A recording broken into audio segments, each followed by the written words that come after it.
Yotox anti-moustique mooy aar mag ak ndaw ci bépp matu-matu yoo am na booy piis ci rido yére ak moustiquaire ak booy diw ci yaram. Val d'Afrique moo leen di may seen journal de la santé. dal leen ak jàmm ci wàllum planification familiale ndax système bi day jox bu baax a baax ñi nga xamante ni ñoo ko bëgg ni ñu ko soxlaa ginnaaw ab étude nag ñu ngi fësal ni am na ñenn ñoo xamante ni ñu ngi nekkee ci kër docteur ba tey seen xam-xam ci loolee dafa xaw a des moo tax it jot na ñu gën leen a dooleel ba bu ko defee ñuy mën di joxe ay soins yoo xamante ni yu mucc ayib lay doon yoo xamante ni sax dina tax ba ñu mën a yëkkati ci téeméer goo jël ñeent fukk ya toowu planification familiale bi fileeg atum 2028 jaarale ko ci dugal loxo goo xamante ni pharmaciens yi dañ ciy bokk docteur Hady Seck nekk ca direction générale de la santé. améliorer wér-gu-yaramu yaay yi parce que li ñu tax a jóg mooy ndelteelu doom yaay yi ak doom yi surtout xale yi tamit liir yi mu gën a wàññeeku te gis nañ ni planification familiale maanaam soreel njur gi ak yooyu moytu neef tamit daf ci baax day tax yaay gën a noppaliku bu baax am jot pour boppam am jot tam pour famille am gën a toppatoo tamit xale yi. léegi pharmacie yi tamit gis nañ ni ñu bari dañuy dem ci pharmacie yi directement di wut ay produits loolu pour mu mën a jaar yoon.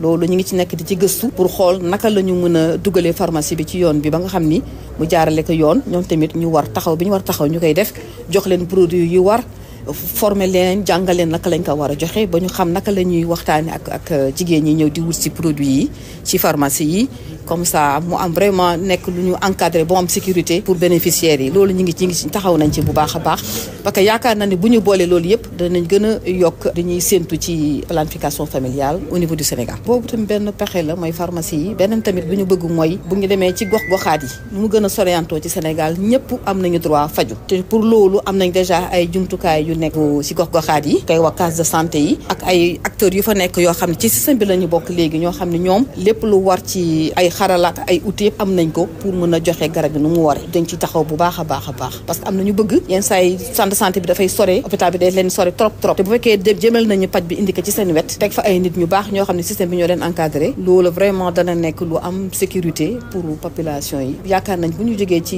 yooyu yëpp danañ mën a yokk li ñu yaakaar ci planification familiale pour Sénégal. jaajëfal naa leen ci déglu bi dig daje ci beneen numéro.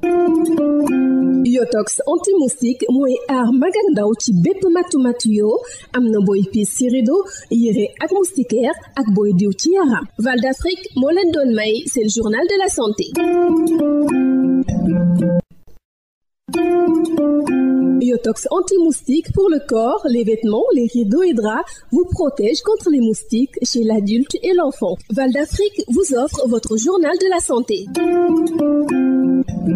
Bonjour, en termes de planification familiale, est-ce que le système donne assez aux demandeurs? Une étude a révélé que certains prestataires traînent toujours des lacunes. Il urge de renforcer les capacités du personnel sanitaire pour des services de qualité pour essayer ainsi de booster le taux de planification familiale d'ici 2028 à plus de 40% avec l'implication des officines. Dr Hady Seck de la Direction générale de la santé. Les résultats qu'on peut retenir, c'est que en termes de renforcement de capacité, il y a des lacunes pour certains prestataires, pour certains aspects très techniques pour lesquels le constat a été déjà fait sur le terrain lors des supervisions, mais ça s'est confirmé et il est prévu de mener des actions concrètes en termes de renforcement de capacité sur site de ces prestataires pour améliorer la prestation des services de qualité. C'est ça. Il a été constaté aussi que les usagers se rendent directement dans les pharmacies, les officines privées pour s'approvisionner en produits contraceptifs. Ça, c'est un constat et l'étude l'a fait, mais également dans le cadre de la mise en œuvre du plan stratégique planification familiale et de la santé de la mère et de l'enfant, il est prévu d'encadrer cette offre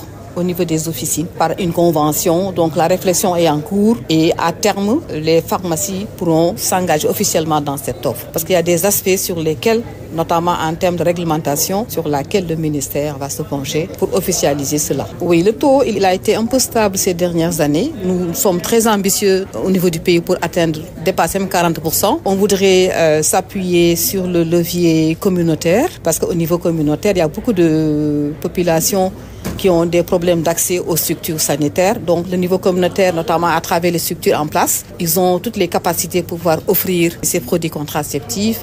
Ils ont les capacités, ils ont été formés et les produits également sont disponibles. On peut se pencher sur cet aspect, mais il y a aussi les pharmacies, pourquoi pas. Les pharmacies aussi, si nous exploitons les données Et toutes ces niches pourront permettre de booster le taux de planification familiale à travers le pays, en impliquant aussi les religieux. On le fait, mais on va renforcer l'implication des religieux, l'implication des maris.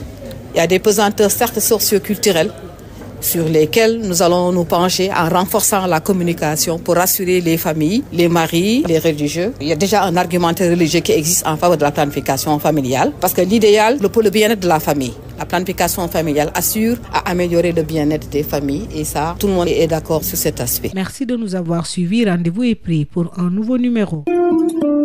Biotox anti-moustique pour le corps, les vêtements, les rideaux et draps vous protège contre les moustiques chez l'adulte et l'enfant. Val d'Afrique vous a offert votre journal de la santé.